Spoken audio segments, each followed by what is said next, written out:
right, these notes are going to go over scientific notation and exponential functions. Since we are working in the chapter of exponents, it fits in nicely and right in the spot. I'm going to go back over your experience with scientific notation and the basics of it, but then I'm going to add to it the algebra component to it and why it fits in this chapter the way it does. All right, so the first thing we want to talk about is what is scientific notation? All right, and scientific notation is used to express really small or large numbers. Now, technically, you can use scientific notation for any number, but its main purpose and efficiency is to use for the really large ones or the really small ones, so you don't have to write so many digits out, right? And there are some rules behind scientific notation. In scientific notation, you have to have a decimal in the front with one digit in front of it. And that one digit has to be between the numbers of 1 to 9. So no 0 in front of the decimal and no double digits or more in front of the decimal. And then the other component is that it must have a power of 10. All right, so those are the two things that make scientific notation truly scientific notation. All right, so one of the things we're going to practice doing is going back and forth from one form to another.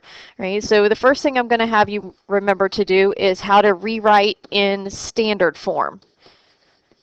Standard form is just regular number format. So it's going to start in scientific and you're going to have to turn it into its regular number format. Right? And then I'll give you some reminders along the way in case this may have been an area that you weren't super strong in the past.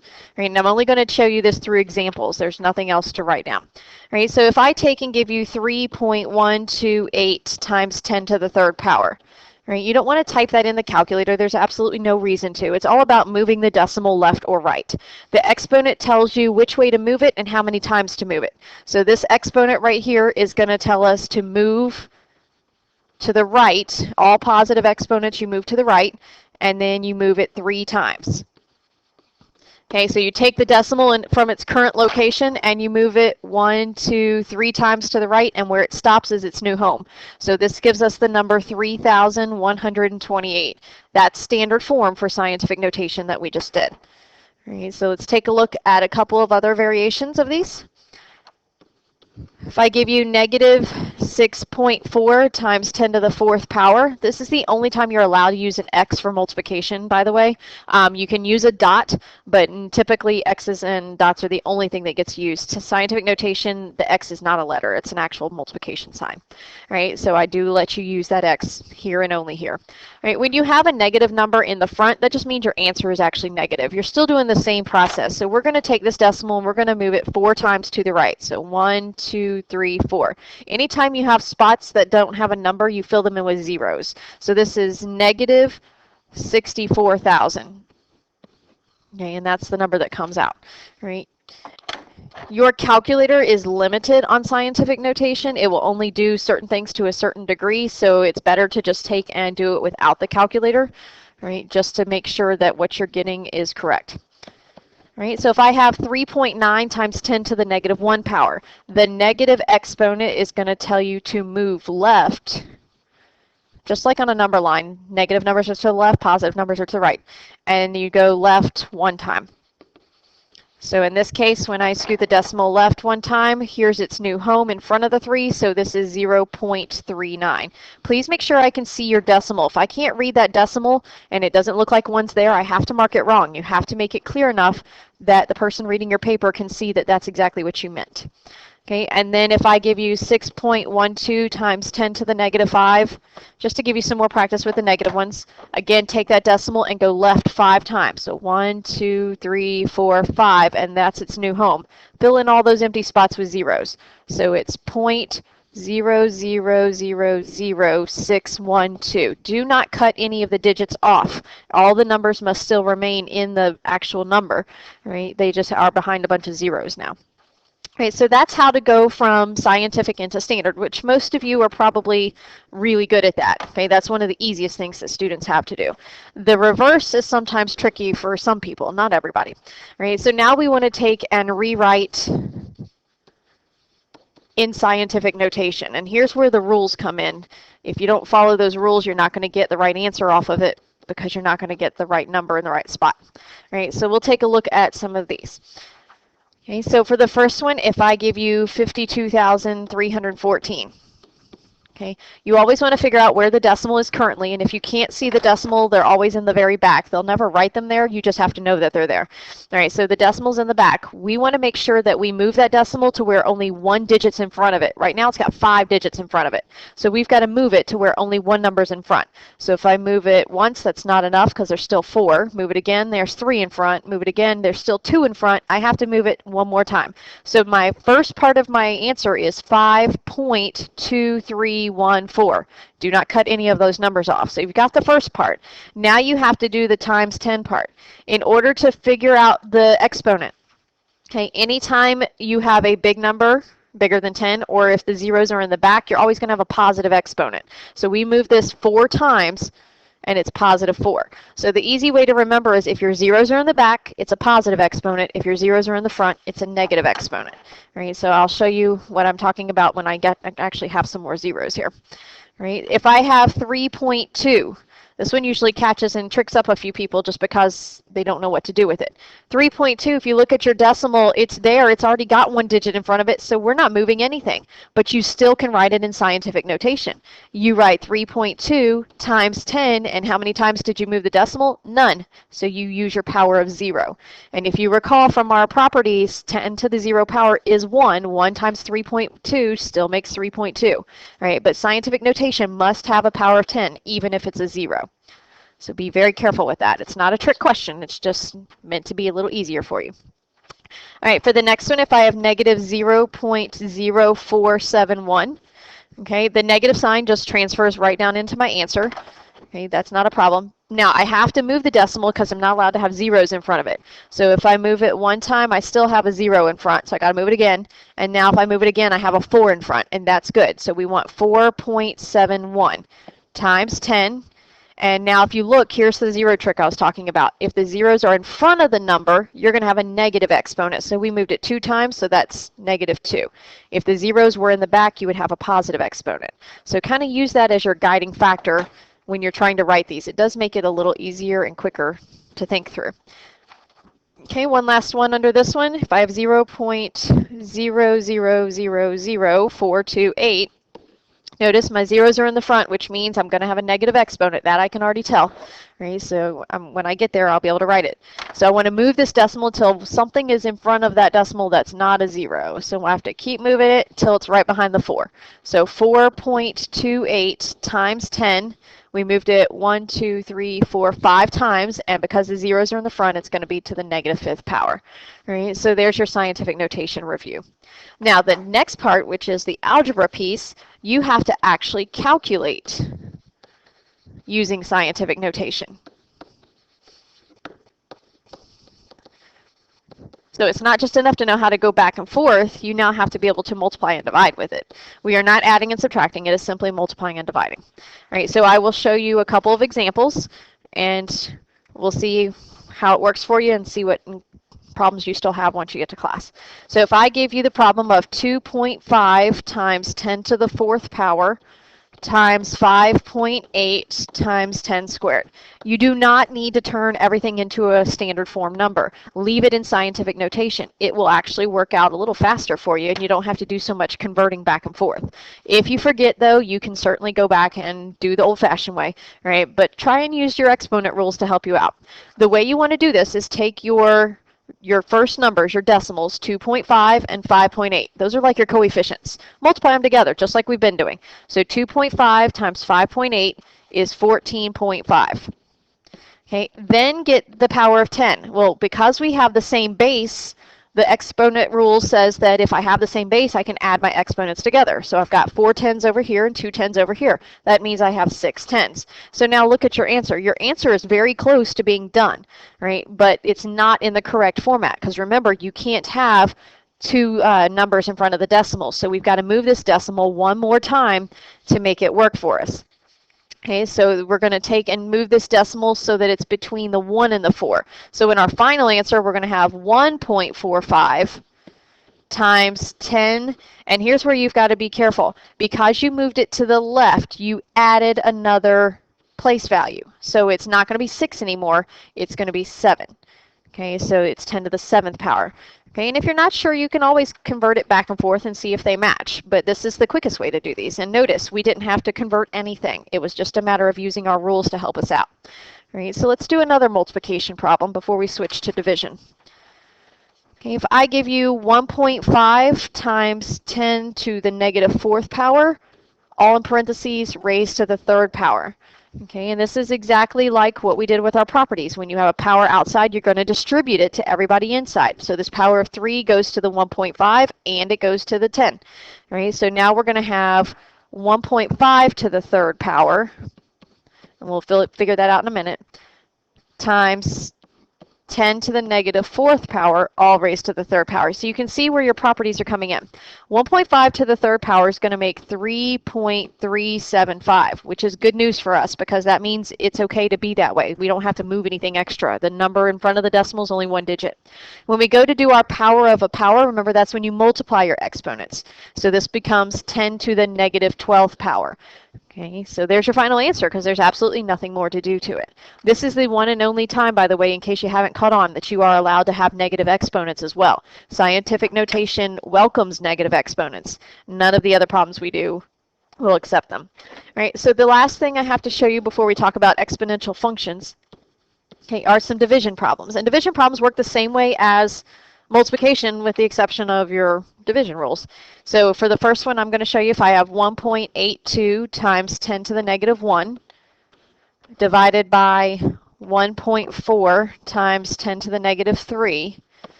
Okay, and it doesn't have to be in parentheses. It's just some problems are written that way and some aren't. So if you don't put them, it's not the end of the world. All right, so again, we're going to take and do what we were doing before. You have to take your big numbers in the front and actually divide them. So 1.82 divided by 1.4 is going to make 1.3, which again is good news for us because we don't have to do anything extra to it. All right, now when you get to the 10 part, there's 2 ways you can handle this, right? You can do the whole subtraction bit where the base is the same, you subtract the exponent. But here's what you've got to remember. If you're going to subtract, you're going to have to do negative 1 minus negative 3. And a lot of students forget that extra minus sign and they drop it and it messes them up. Here's a safer way to do this one though. If you can see that they're not happy, make them happy. So the 10 to the 3rd will come up top and the 10 to the 1st will go down to the bottom. And then you can subtract them. 3 minus 1 is going to leave you with a positive 2, which is the same thing you would have gotten if you did negative 1 minus negative 3, right? But it's safer because you don't have that risk of losing a negative sign, right? So figure out a way to make those exponents happen for you, right? But there's the final answer. And notice there wasn't a whole lot of work going on to this and very minimal calculation pieces too. It's mostly knowing those rules. So let's do one more division problem, and then we'll switch to the exponential stuff. So 1.1 times 10 to the negative 1 divided by 5.5 times 10 to the negative 5. Right, so once again, we're going to do the first piece, the 1.1 divided by 5.5, and get your actual value. Now we get 0.2, which means we're going to have to do a little bit more work because we can't have a 0 in front of the decimal, but we'll deal with that in a minute. All right, then when we go and do our exponents, flip them around. So you have 10 to the 5th power over 10 to the 1st power, and now subtract. So you're going to have 10 to the 4th power. Or you can do negative 1 minus negative 5, and that'll get you 4. All right, but we're not finished because you can't have 0.2. So this time we have to take the decimal and go to the right with it. So we're actually going to subtract a power. When you go to the left, you add a power. When you go to the right, you subtract a power. So our final answer is going to be 2.0 times 10 to the 3rd power. All right, and that's the answer that'll come out of that.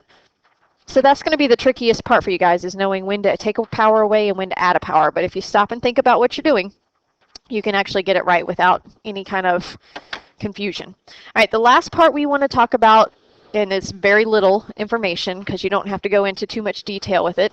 You can go ahead and even separate your notes into another piece, is the stuff you need to know about exponential functions. right? You already know what they look like because when we did function types at the beginning of the year, this was one of the main function types, right? And all we have to worry about in here is going to be the graphing component, and we're not going to do major graphs with it. You just need to know something about what it looks like. So I'm going to give you two examples, and we're going to sketch the picture for them and talk about some of the pieces. Now, the first thing I want to remind you is that exponential functions are your curves. Okay, so when we're doing these graphs, they're the ones that are going to go up like this or down like this. Remember, it's a gradual increase or decrease and then a major drop or increase. Right, so that's the way the exponential ones are going to look. So the first one I'm going to show you is y equals 2 to the x power. Here's where things are different. It's got to have an exponent, but your variable of x is going to be in that exponent. That's what makes it an exponential function. Okay, just because it has an exponent does not mean it's exponential. It's got to be a variable in that spot. All right, so the best way to do this is to actually set yourself up a table. There is no real other quick way to do it like there is with slope-intercept form.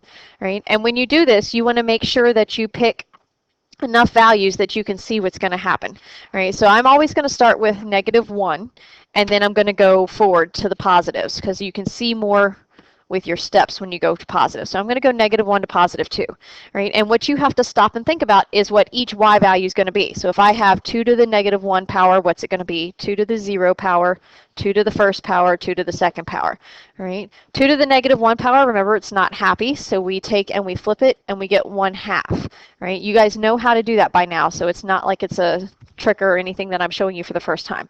Anything to the 0 power is 1, 2 to the first power is 2, 2 to the second power is 4. So there is your actual table filled in. Now we're ready to graph it or sketch a picture of what it would look like, right? Because you can't always tell just by looking at them, at least not at this point, not until you get really good at knowing what your pieces are about to know what type of curve it's going to be.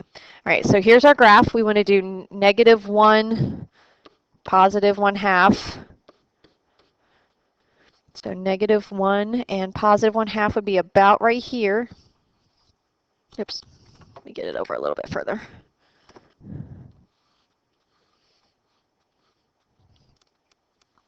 There you go. 0, +1 is here. 1, 2 is here. And 2, 4 is up here. So you'll notice it's taking a drastic turn. Right? One thing that you'll see with these types of graphs is that they're not going to cross the x-axis. They're going to get dangerously close, but they'll never cross that x-axis. So when you go to connect your dots, don't make it cross your x. You're going to start close to it and then follow along and curve up. Make sure you have arrows, though, at the end. All right, so now looking at this curve, there's a couple of things we can talk about it. Right? These curves that increase, like they're slowly increasing and then they majorly increase, are called growths, because the numbers are growing really high at the end, but very slightly at the beginning. Right? These are things like your bank accounts and interest and things that have growth behind them. Sometimes bacteria can multiply this way. Right? So there are things that grow very exponentially. Right? The other thing we want to talk about very quickly with each one of these is the domain and range associated with them. Remember, domain is your x values, so if you're looking at this graph and because of the arrows, every x value will have a spot on this graph. So this is going to be your all real numbers.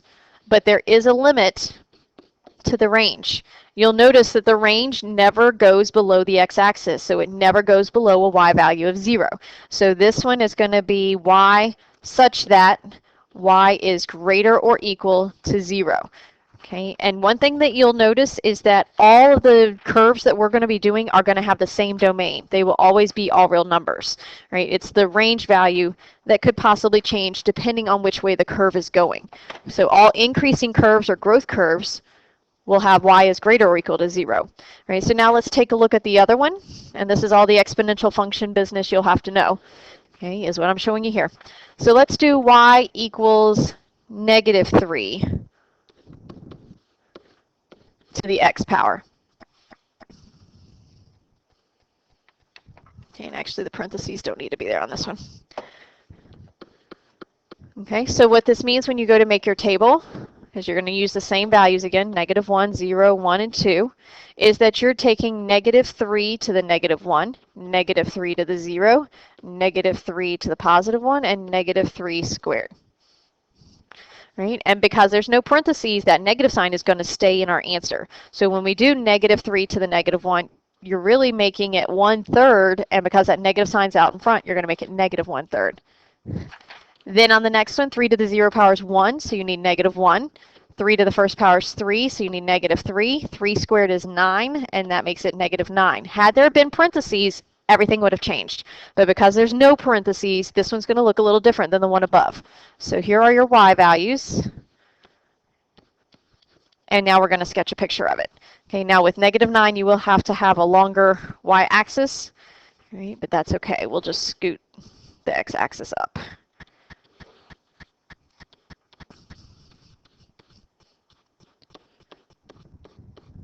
There we go. All right, so now when we go to graph it, negative 1, negative 1/3 is negative 1, and negative 1/3 is very close to that x-axis. It's not quite halfway, but just estimate it to the best of your ability.